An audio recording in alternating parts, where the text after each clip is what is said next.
You're listening to the Heart-Centered Service Podcast. A podcast to help freelancers create the lifestyle of their dreams while doing work that brings them purpose. I'm your host, Francesca Mamlin. And I'm your other host, Krista Aoki. Each week, we'll release new episodes with tips and personal stories for online service-based entrepreneurs. We hope you enjoy. Welcome to episode 3 of Heart-Centered Service. As a freelancer, you're more than likely running the show. You're conducting market research, communicating with clients, delivering the products, advertising your services, managing your finances. Yeah, all of the things. And a lot of freelancers are high achievers by nature. So in today's episode, we're going to talk about how to stay sane as an overachieving freelancer trying to do hashtag all the things. But before we get started, we launched our first 2 episodes yesterday, and I've been getting great feedback so far, and it's actually really cool because, Fran, you and I know I'm socially awkward, so our episodes have actually acted as starting this conversation with people I know in real life about freelancing. So great job! I'm really excited about the type of content that we're creating. We both get to share our topics and our passions, and like we said before, we because we're both collaborating, we also both get to shine because we both have 2 totally different strength sets. So if anyone's listening and wants to share their story or their feedback, slide into our DMs or join our Facebook group at heartcenteredservice.co/community. Mm-hmm. Yeah, we were talking right before we started recording this episode. It's so awesome to just build something with someone. Collaboration is really, really fun because it's fun to not be doing this building part alone, and we both get a chance to shine. We both are in our strengths. It's been a really fun process, and we really do appreciate your support and feedback. We also really do want to hear from you. So join our Facebook community, reach out to us. It will make our day. We love hearing from you guys. And if there's anything that you want us to talk about on this podcast, we also want to hear about that. If there's any questions you have about freelancing or online business or life, we can try to answer it. So reach out to us. Yes, please definitely reach out to us. And even though we both come up with a million ideas during our podcast episodes about what episodes we want to have, we still really want to know what you guys want to hear and create episodes around that. So, So I guess back to the episode, I really wanted to talk about overachieving for freelancers because I know that we're both high achievers by nature.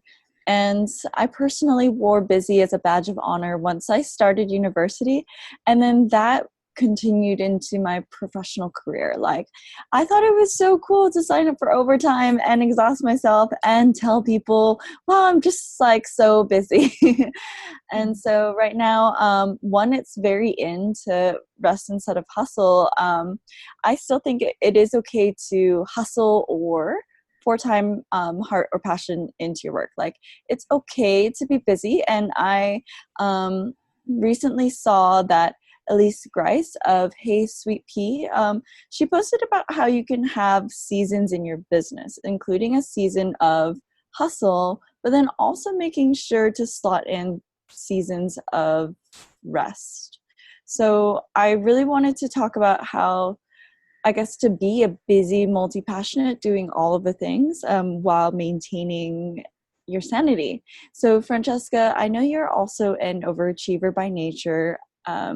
You even talked, I think, on Instagram about how when you told people that you were starting to podcast, they tilted their heads and asked how you would manage to do that. So what are your thoughts on being an overachiever and working in this industry? Yeah, I got a lot of weird reactions about that because for those of you who don't know, I already host a podcast of my own called The Reckless Entrepreneur. And then I wanted to start this podcast with Krista, and people were like, how are you going to do that? And it was really an opportunity to check in with myself because I did used to be that person that needed to be busy. I needed to have a million things going on in order to feel like I was worthy. I think Krista kind of expressed the same thing. I felt like I had to be busy. But in this particular situation, like podcasting is a passion of mine. I really love talking. I really love the process of producing the episodes. And I have a workflow that like allows me to optimize the time that I spend working on podcasting. And it allows me to like stay up to date without getting overwhelmed. And I just enjoy it so much that it almost doesn't even feel like work. But I think it's important to realize when you're putting a lot of time into something because you truly love it and because it fills you, versus when you're putting time into something because you are seeking some kind of external validation. I think Krista's just said that there is good hustle and there's bad hustle. And of course, like you may have a season of like really heart-centered, passion-driven hustle, but make sure you build in some time for rest. Make sure that there's an end date to that. Like when I have coaching clients who are really hustling to build their business while also working a full-time job, I'm always in their ear saying like, okay, so like, when are we going to get out of this job? When is this part going to be over? I worked 3 jobs when I was in college, and I completely robbed myself of the opportunity to be a real student because I was trying to like get ahead in a competitive field. And I had this like timeline over my head of I want to be really successful before like I hit 25. And I burned out on something I really used to love doing. So you do want to be really careful with this stuff. So you have to be constantly checking in with yourself because you can have a busy day that's filled with energy and excitement and flow, or you can have a busy day that is incredibly overwhelming and disheartening.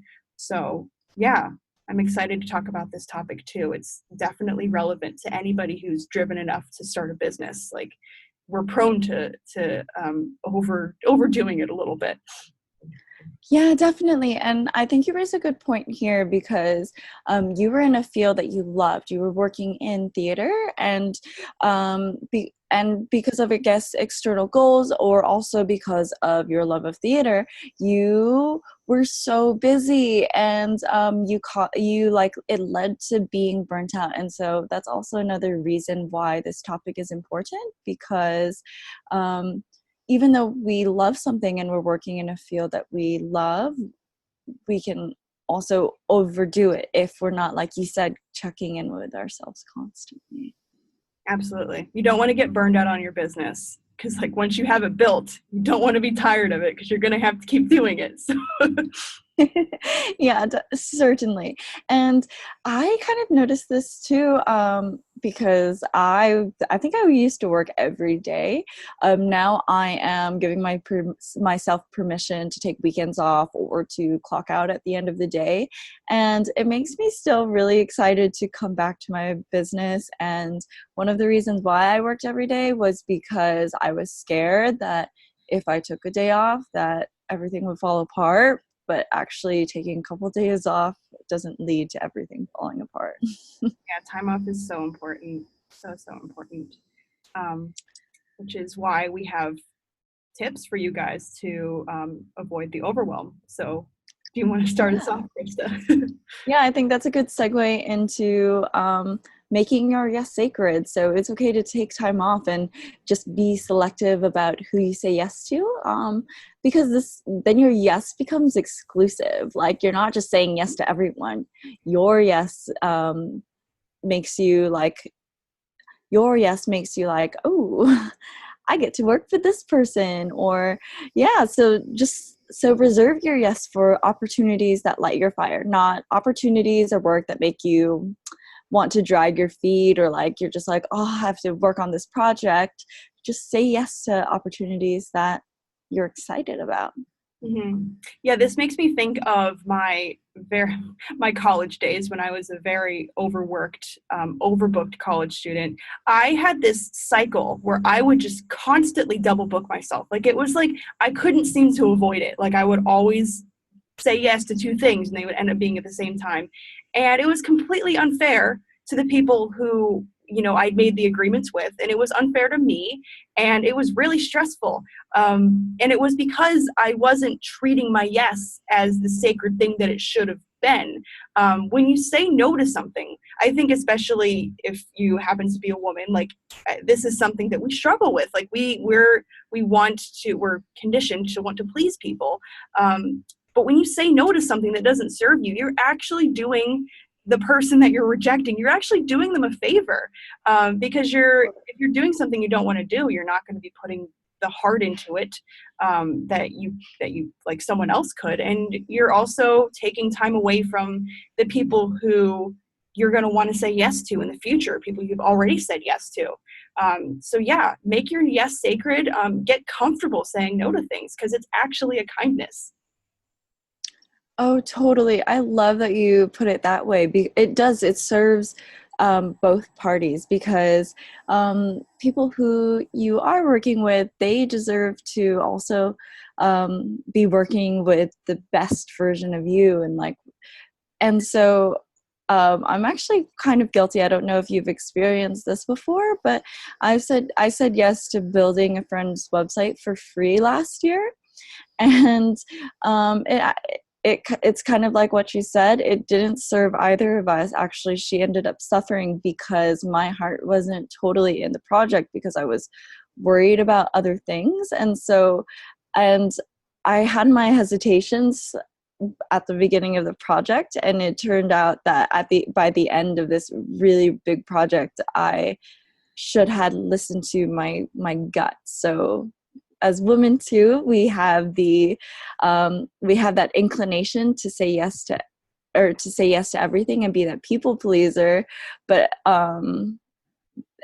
we should, I guess, learn to be more in touch with our intuition, and listen a little bit more. Yeah. And that, like, this could be a whole segue, so I won't take us too far in this direction, but I'm glad you brought up like the topic of doing your business service for free, because I have been in that situation before where I have done free work for family members or for friends. And it's true, like if you're a freelancer and you're doing like website design, you're working with other business owners, right? When you give your services away for free, what you're telling to the other person is that you don't take their business seriously enough to charge them. That is how we take each other seriously as entrepreneurs, is by actually exchanging money and not taking each other's time without an investment. It just makes sense. But anyway, that's a whole other topic. So yeah, I just thought of all of these bullet points, but I guess we could really talk about how to look at money, like the different ways of looking at money as a freelancer in the future. Absolutely. I have a whole episode on my other podcast about how money gets its energy, and yeah. Yeah, we can really yeah, but I think I guess talking about money can go into this other point that we have, which is to allocate a part of your income to treating yourself. So I know that you and I both think about money differently, but I think that one of the ways that I've, I guess, burdened myself out is through not paying myself from my business for, I think it was 1 year. And luckily, like, I had my day job on the side and I had my savings, but it was really empowering. It was a really empowering switch to start allocating a part of my income to treating myself, because then it kind of eliminates that desire to always be working, and then it helps you enjoy things and experiences a little bit more, like a weekend with friends or a night, like a nice dinner. So yeah, I had to teach myself how to treat myself, which also in turn helped me I guess steer away from the constant desire to work. Mm-hmm. What do you think, Fran? Yeah, I think that's a huge money mindset thing. And I think like 90% of entrepreneurs struggle with this, which is paying yourself and then also like spending that money that you earn in your business, that you worked really hard to earn in some cases, on something that may be seen as like frivolous. And like, for example, I just started like getting my nails done regularly because I work on the computer and I like having my nails look nice. I like having my hands look nice. And it's a really nice way for me to treat myself because I live out of a backpack. I don't really have a lot of nice clothes to wear, just like a few outfits. But that really changes your mindset and your energy if you're doing things for yourself, if you're actually taking care of yourself and doing nice things for yourself. And that goes back to money mindset, because building a business is really hard work. And I think a lot of times when people put the time into that and they earn that money, they want to hold on to it because they're like, it was so hard for me to get this money. But by holding on to that money, you're basically saying like, there's no more coming. So, you know, using your money, like enjoying your money is a great way of like, just like tapping into that flow of abundance that I could get really woo and talk about. But yeah, that's a really good point. And another point that you had was like having hobbies outside of your business, which I think this kind of goes into money mindset too, because you were saying that you worked all the time on your business because you were like afraid to step away from it, or like maybe because you enjoyed it a lot. And like that was like how you enjoyed yourself, was doing the work that you do in your business. But not everything that you do has to necessarily be a moneymaker. We live in a very practical world. And I think like when you take time out of your day to like go and like draw a picture or go for a walk or like ride a bike or like do something that you enjoy, people can be like, oh, maybe you should be working. Or like that little inner tyrant in your head is like, oh, you should be working. But that having something outside of your business that you enjoy is so important to like living a balanced life. What do you think about that? Definitely. Like I totally had to teach myself how to have hobbies outside of my business, because my business started out as a side project and as a blog, and it was my hobby. It was my creative outlet. And now I kind of have to, even though I love learning and I love doing what I do, I have to still, force myself to step away. But so like even when I do, I have like what you're saying, like that little tyrant in my head that's like, oh, why are you taking a break right now? Like but I think it's just we grow up in this society where work is during a certain time, or we have to work this many hours in the day. And so it's kind of like mindset work even to really like train yourself like, okay, you don't have to work from 9 to 5 every day, especially if you're feeling less productive. Like, why don't you work when you're most productive, and give yourself permission to step away and enjoy other things. And if you're stalling, just if it's not flowing, if you're not in your work, then you have every right to just step away from it, because we're not in a 9 to 5 corporate job. There aren't people paying us to spend a certain amount of time in an office. We can step away from our work. It's okay. I'm giving it's you okay. Okay. Yeah, even when we were in New Zealand, there was a weekend where we didn't have Wi-Fi at the hostel, and you're just like, oh, okay, I guess I'll check my emails on Monday. Yeah, that's taken a lot of work for me. And I was working with a coaching client as we were traveling around New Zealand, and it was like disastrous because we were traveling, the time zone was confusing me. New Zealand does not have the best Wi-Fi, which is not something that I anticipated. But the client was so kind and so understanding, and she still got her money's worth. Like I gave her all the coaching sessions that she paid for. They just didn't all happen in order. But and I just surrendered to it because like it's fine. Like we don't have to be so hard on ourselves when we're not like perfectly working all the time. Yeah, actually, that brings up a really good point too on, I think that it's really cool that you surrendered, like, oh, okay, I can't control this situation. And you communicated with your clients about like what was going on, and you still have like an amazing relationship with her. You guys ended on such a great note, and you still talk today, right? So I think as overachievers, we tell ourselves like, oh shoot, like I'm sick, or something's wrong and I can't make this, like might not make this deadline, and we freak out a little bit. But that's like surrendering to the situation and just like communicating with people. Like don't make it like a habit or anything, but or but like surrendering when a situation is out of your control and being really communicative and upfront about it. I think that's something also like we have to kind of learn how to do. Yeah, we work online. We deal with Wi-Fi, so we have to be able to just when we were going to go live for our Facebook launch, the Wi-Fi in my co-working space cut out immediately before that, and we just had to deal with the situation. And that's just the reality of working on the internet, and it's fine. Totally. Yeah, totally.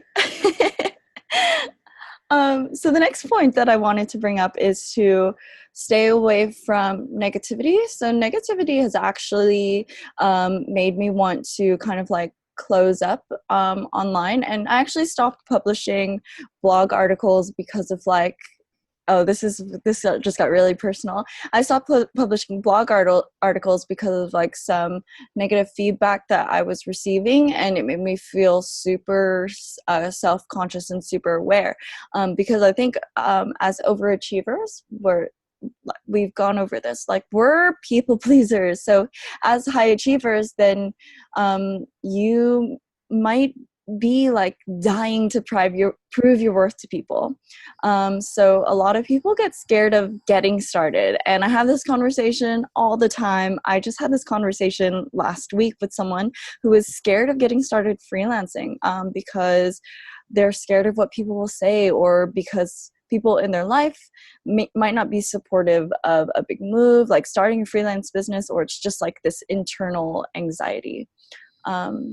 So I read this Pat Flynn article called Why People Really Hate Us Online. I'll link it in the show notes. But the key takeaway from this really great article is that if you're on the receiving end of hate, as Pat Flynn suggests, it's usually because you're doing something great, bold, and game-changing.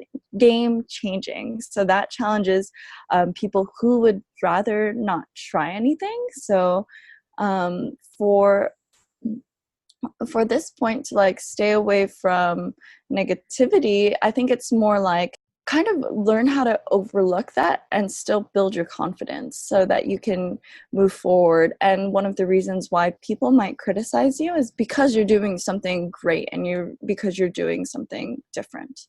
Mm-hmm. When somebody is giving you negative feedback, like in a really unkind way, it says way more about them than it'll ever say about you. And that goes for like I've had experiences, not very many, but I've had experiences like this with clients before.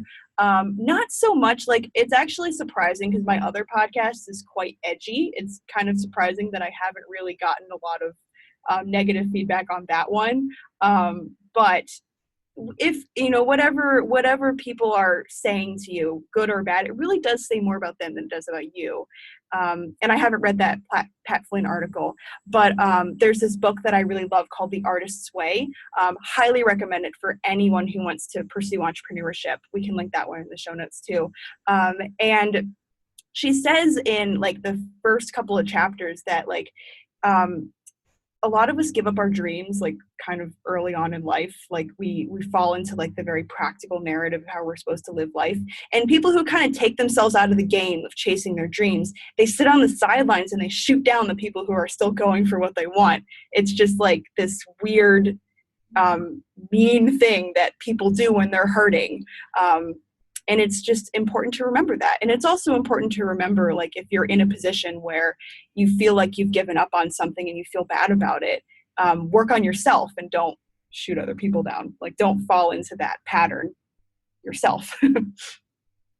Yeah, definitely. I guess one of the things too is like, people can be so mean on the internet, and maybe they don't understand, or maybe they're hurting or whatever. But I was watching this Brene Brown special on Netflix called The Call to Courage, and she was talking about her experience after she had that TEDx talk about vulnerability, or the power of vulnerability, which we will also link in the show notes. And people were people were just downright criticizing her and bullying her, and just not really being constructive about her being vulnerable. Like, oh, who's this like woman being like talking about vulnerability? And one of the things she talks about in this Netflix special is that you should accept constructive criticism from people who are also your cheerleaders. So people who are already like uplifting you and celebrating you. So like she gave the example of like, oh yeah, like, I think you're great, but like this is what I think you can do better. I think you're great, but this is maybe where you're going wrong, or like this is my insight. Like people who are already like respecting you, and so I guess like not talking to you from a place of hate or anger or jealousy, envy of like where you're going in life. So yeah. Yeah, and I haven't watched the Netflix special yet, but I have read one of her books. I read Dare to Lead, and it was really a game changer for me. And one of the things she said in that book was, if you aren't, I'm misquoting this, I'm just paraphrasing. If you aren't in the arena getting your ass kicked every once in a while, I'm not interested in your feedback. Which basically, like, don't take advice from people who aren't where you want to be. Like some people are going to give you advice to like bring you back down to their level, and like smile and nod and then just go and keep doing you. I think that's really important. Another thing that she did in the book, I actually did this exercise myself. She had you take a piece of paper that's 1 inch by 1 inch. So like a very small piece of paper, and write down the names of the people in your life whose opinion matters. You likely only have a handful of people in your life who know you and know your journey, know your path, know your goals, who know about where you want to go, and who actually have like your highest interests at heart. Those are the only people who are allowed to give you feedback and have you listen to their feedback. So if that exercise is calling you, like, it's super easy to do it yourself. Krista, you're on my little note card, just so you know. But just like, yeah, and you only get that 1 inch by 1 inch space, and you only get to pick people who like, you only get the number of names that fits on that note card. So challenge yourself to do that. Ooh, I love that, because it helps you clear out the noise of everyone who wants to give you advice, basically. And we talked about this in one of our previous episodes. Don't accept unsolicited business advice from someone who knows nothing about what you're doing. Mm-hmm. We're in a very groundbreaking place building online businesses. It's a brand new thing, and most people really don't know about it unless they're out there trying or building online businesses. But one thing the thing that surprised me the most about entrepreneurship is how many people wanted to tell me what they thought I should be doing with my business. And it like honestly floored me when I first started out, but now it's just normal. Like, people are going to have opinions because you're out there doing big things. Most of those opinions don't get to actually be acted upon, only the ones from people who would fit on your note card. I love that too. And sometimes people aren't contributing to a healthy garden where you can flourish and grow. So that exercise of the 1 inch by 1 inch note card of people whose opinion you respect just mutes that extra noise. Yeah, like, I really like the idea of surrounding yourself with people who are going through similar things, or like you said, Fran, like, who are where you want to be. So then they understand what you're going through, and like, maybe that's an online community if no one around you understands what you're doing, because sometimes we could be in a situation where it's just like, oh, well, I'm the only freelancer in my neighborhood, who do I talk to? Like, but that's the power of working on the internet. Like, I once co-ran a Harry Potter role-playing community, and I led a World of Warcraft guild full of Hawaiians. So I think that you can definitely find or create your circle of super nerds online. Yeah, I love that about the internet. I have met so many, it's like not creepy anymore to meet people on the internet. It used to be like a stranger danger thing, but that has apparently been done away with. And it's awesome. And even yeah, if you're in a position where like you don't have a lot of that, you're not surrounded by other entrepreneurs, you don't have a lot of that positivity in your life, that's just a moment in time. Like, just remember that, like, this is just a moment in time, and you're gonna get to a place where you're like surrounded physically by an awesome like fam of people, an awesome tribe. But until then, yeah, connect with those online communities, and even like listen to podcasts. Like, when you listen to podcasts, it's almost like hanging out with really cool people. And for me, like, there's podcasts that I listen to that are just very conversational, like this one, and it really just puts me in a good mood to like hear really cool people having an awesome discussion. And one thing that comes to mind as we're talking about this that I wrote down, it's sort of like a subtopic of this. This is about really curating your circle. So there's this book called The Power of Habit. Again, another game changer for me. I think I did like 2 episodes about it on my other podcast, because that book, like, I read it and my whole world changed. But they talk a lot about willpower. And willpower is basically your ability to do something that you like don't really want to do. Like, it takes a lot of willpower to build a business, like to get yourself out of bed every morning, to like sit down at your computer, to work diligently. That takes willpower and discipline. And we only have a certain amount of it. You actually can run out of willpower. It like resets every day. And it takes willpower to deal with negative people. When you're surrounded by people who want to bring you down, or who are complaining, who are just, putting negativity out there, it takes willpower to deal with them. That is willpower that could be used improving your life. There was this, so they explained it, they described an experiment that they did. Like, it was a psychological experiment among like a focus group, and it actually, like, it makes me laugh, so I'm going to tell the story. They got this group of people, and they put them in a room, and they put out a plate of artichokes and a plate of chocolate chip cookies, and they told one half of the group they're only allowed to eat the chocolate chip cookies. Don't touch the artichokes. You have to only eat chocolate chip cookies. And then, sorry, I said artichoke. It was apricots. Not artichokes, apricots.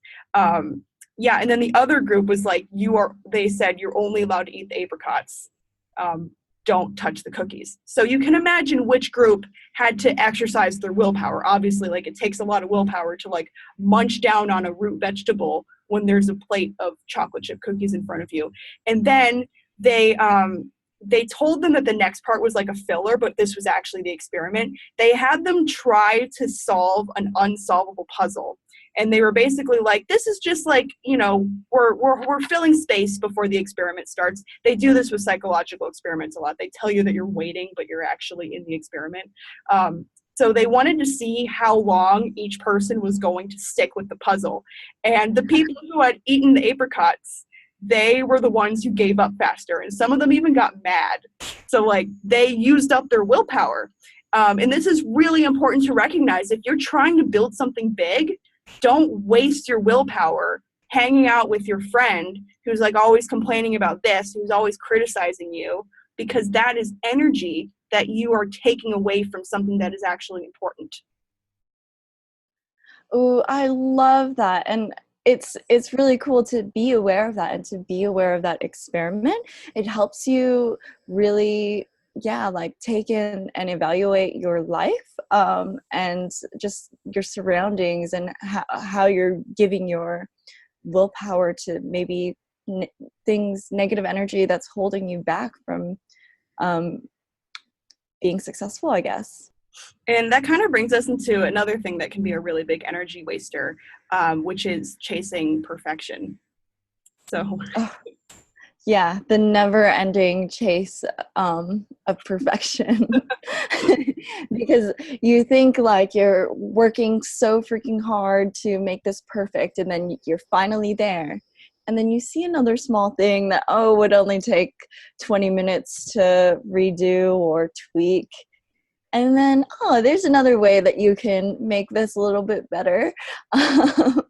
So, yeah, like, there's always room to go back and tweak in the future, because there's the common phrase, I guess, which is done is better than perfect. So I think it's really big to just allow yourself to step away from the project, or maybe you're waiting for something. You're so obsessed with the end result being perfect that you're waiting to start until you're in the perfect situation. But as an overachiever, you have to really teach yourself that done is better than perfect.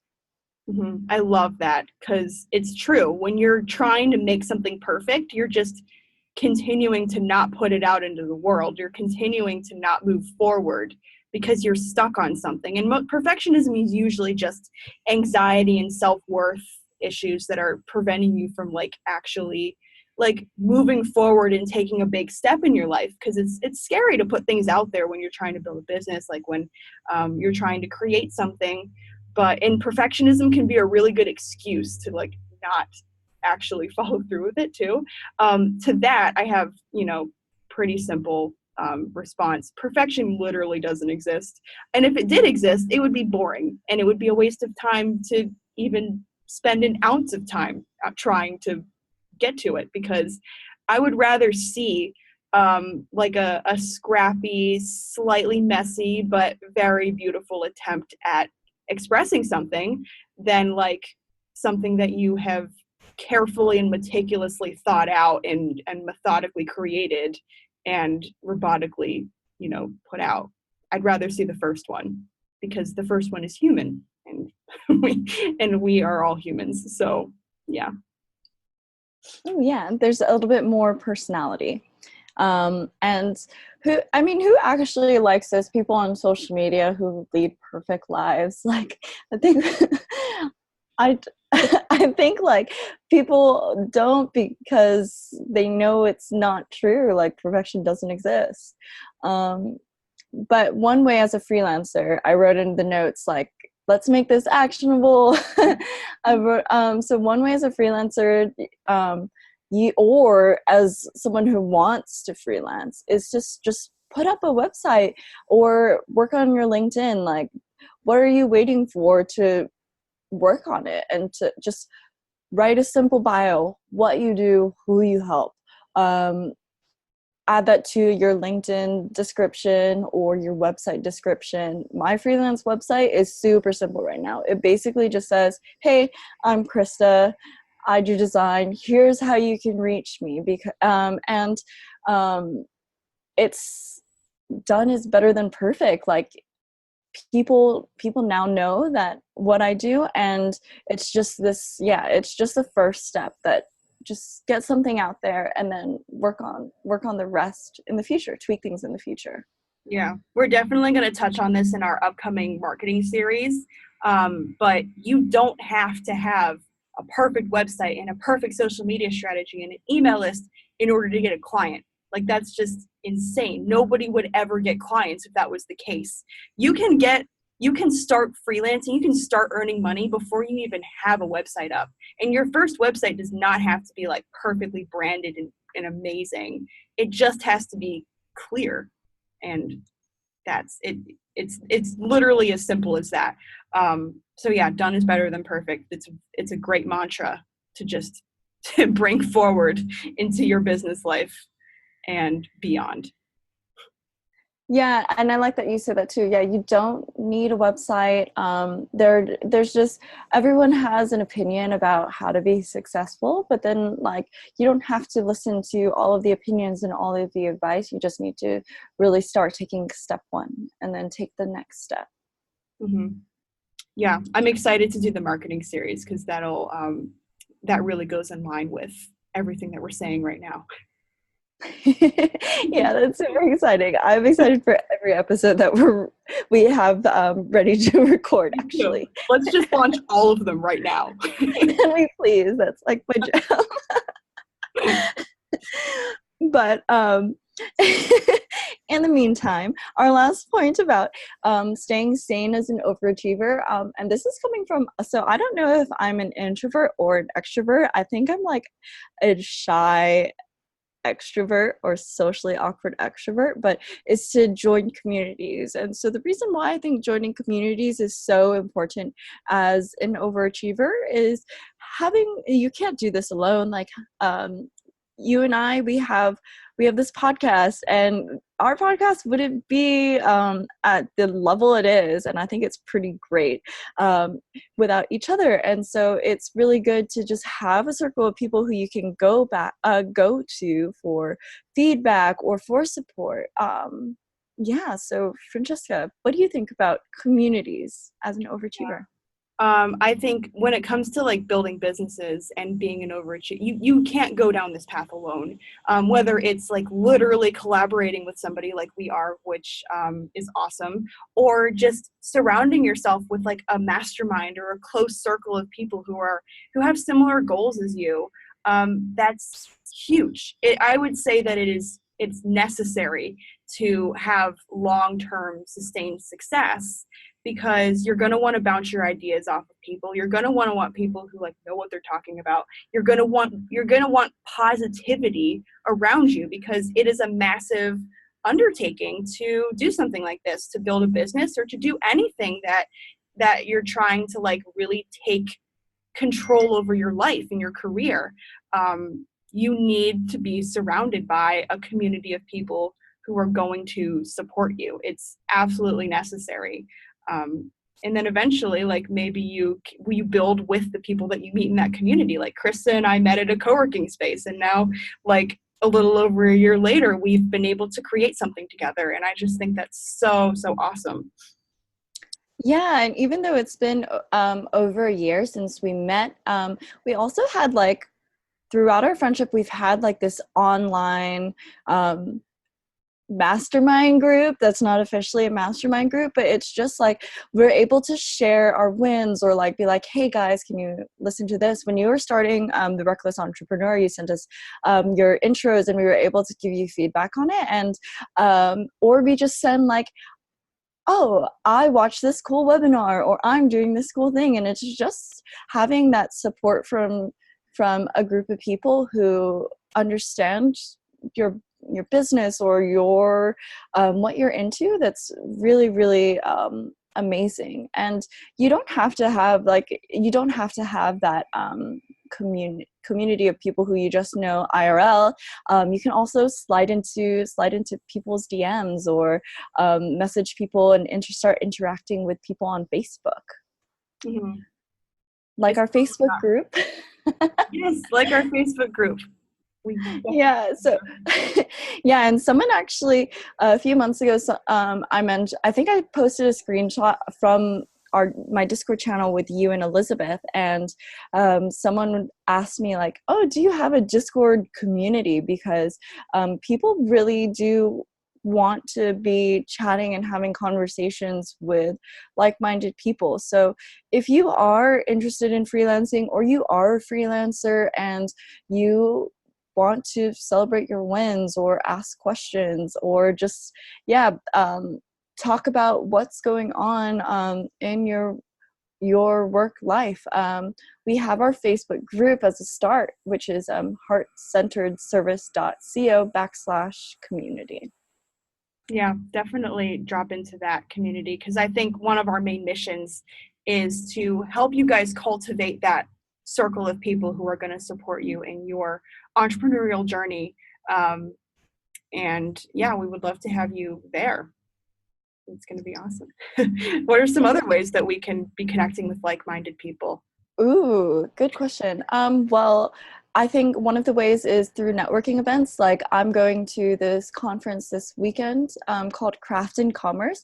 They actually have a Facebook group, and starting last week, they have been encouraging people to just record a video and start. You can start engaging with people before you're even at the conference. So it's like as an introvert, it's really cool because it takes away some of the social anxiety that it comes with, like, meeting someone or trying to figure out if you're asking the right question. So yeah, going to in-person networking events is really high on my list. But if you can't do that, then there are even online summits or mastermind groups and different or even coffee chats. Don't you schedule coffee chats with other entrepreneurs? I do. I do all the time. I happen to be on the more outgoing side, but I mean, anybody can really do this. You just have to like do it once, even though you're nervous, and then just kind of like keep doing it.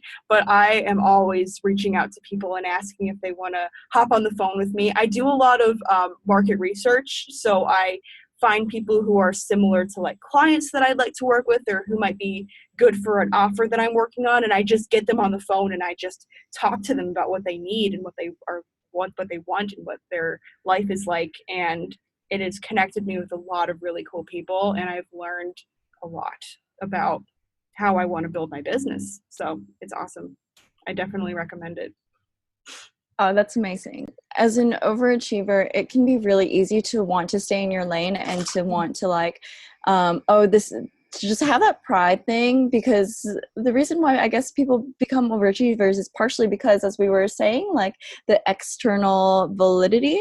And so there's a lot of pride that comes with like doing something on your own, or like something being all of your own. But the truth is, like, you can't just do everything on your own.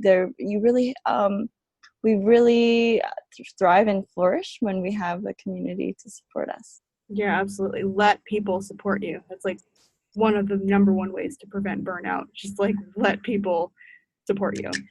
Oh my gosh, yeah. Like last week, I admitted to myself that I needed to ask for help. And wow, so I'm going to sound really hypocritical saying this, but like I try to rarely subcontract work, and because I like to just do things on my own and design things on my own. But last week I realized I got to a point where, okay, no, I need to take a few things off of my plate. So I messaged a friend who is able to help me out with things that I just would not have been able to do last week because of time.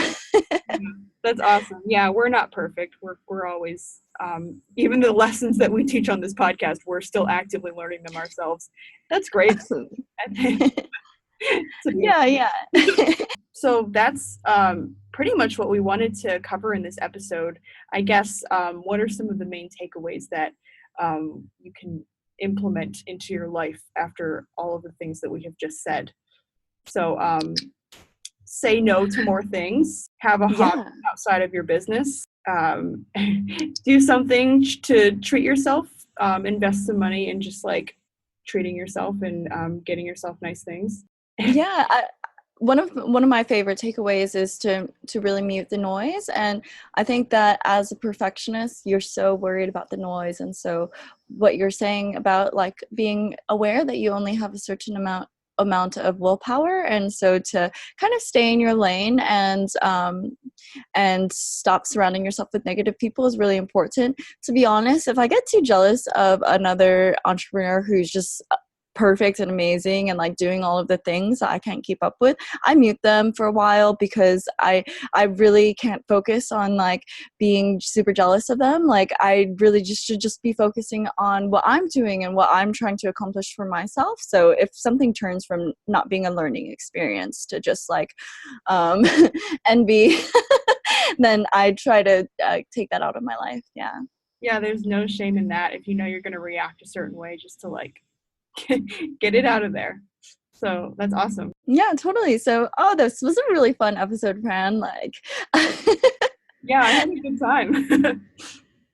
Yeah, so I guess if you're listening right now, thanks for listening to us chat about overachieving. If you're an overachiever, send us a DM. Let us know your story of chasing perfection, because one of our best friends, Elizabeth, she is a total perfectionist, and I think just she has such a great, wonderful idea, and one of her struggles was like having so much that she wanted to do with the project, but when she finally like simplified it and decided like, no, this is how I want to move forward and this is how I'm going to move forward, then I heard like the difference of clarity in her, and I heard like her so much less stressed out. So yeah, like done is better than perfect. So share with us your done is better than perfect story. I would love to hear those stories. Yeah, and hopefully we'll be on iTunes by Monday when this episode releases. So don't forget to subscribe on iTunes and leave us a review to let us know what you think of our episodes so far. Yeah, we can't wait to hear from you. Also, that's the only way that we can rise up in the iTunes algorithm. So it also helps us a lot if you could leave a rating and review. Oh, yeah, absolutely. And yeah, with that, thanks for listening, and we will be back in your ears next Monday. Yeah, thanks for listening. Aloha.